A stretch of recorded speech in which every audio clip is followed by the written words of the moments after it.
संसद में मौलाना मदनी के बयान के समर्थन में रामपुर के सांसद ने कहा कि अब मुसलमानों को जिहाद करना पड़ेगा। इस पर बातचीत करने के लिए हमारे साथ सरकार में मंत्री ओम प्रकाश राजभर जी हैं। मंत्री जी, क्या कहेंगे जिस तरह से अचानक फिर से ये जिहाद की बातें और अब संसद में जिहाद की बातें होना शुरू हो गई हैं?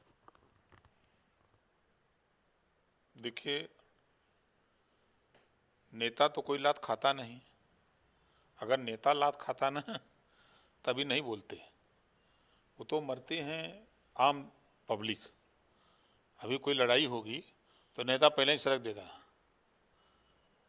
तो इनके बयान की हम निंदा करते हैं और उनसे कहेंगे कि वो सीखें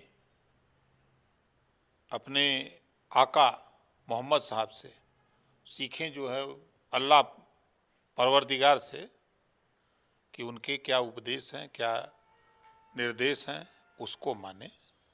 ये फिजूल की बात न करें।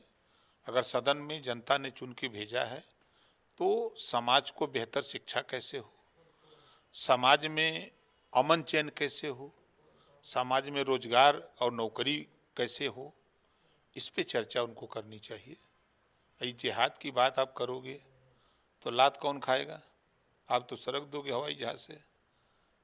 अपने समाज को मरवाना चाहते हो। ये यूपी है, बाबा का बुलडोजर है, ठोक देगा बुलडोजर तो लौट जाओगे। SIR जहां एक तरफ चल रहा है, विपक्ष तमाम तरीके की बातें कर रहा है, वहीं रोहिंग्या और बांग्लादेशी मुसलमानों के घुसपैठ को लेकर अभियान शुरू किया गया है अलग अलग जगह। मुख्यमंत्री योगी आदित्यनाथ ने भी कहा कि सभी नगर निकाय और नगर निगम इसकी सूची तैयार करें और ऐसे लोग जो हैं उनके खिलाफ कार्रवाई की जाए जिन्होंने इस तरह से आधार कार्ड या वोटर ID कार्ड भी बनवाने में कामयाब हो गए। देखिए, विपक्ष हल्ला तो बाहर कर रहा है। चाहे ममता दीदी की बात करें तो उनके नेता वर्कर बूथों पर बैठ करके फार्म भरवा रहे हैं। समाजवादी पार्टी सदन में चिल्ला रही है, लेकिन उनके नेता बूथ पर जा करके SIR का फार्म भरवा रहे हैं। तो विपक्ष खाली बाहर शो कर रहा है कि हम इसका विरोध कर रहे हैं, अंदर अपना वोट बढ़ाने में लगे हैं। तो ये सिर्फ हल्ला गुल्ला कर रहे हैं और हम तो कह रहे हैं कि जिसको तकलीफ हो, विपक्ष के जो नेता हैं, जिनका वोट कट रहा हो, हमसे मिल लें, हम करवा देंगे। बांग्लादेशी वाले पर क्या कहेंगे? घुसपैठी ये बांग्लादेशी और जिस पर अभियान शुरू हुआ है उस पर हम मत मिलते ना, कहें बाग होता तो वो दू पूड़ी लेता।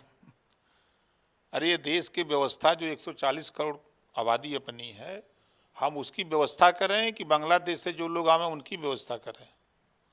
तो उनको अपने देश से बाहर निकालने की ज़रूरत है।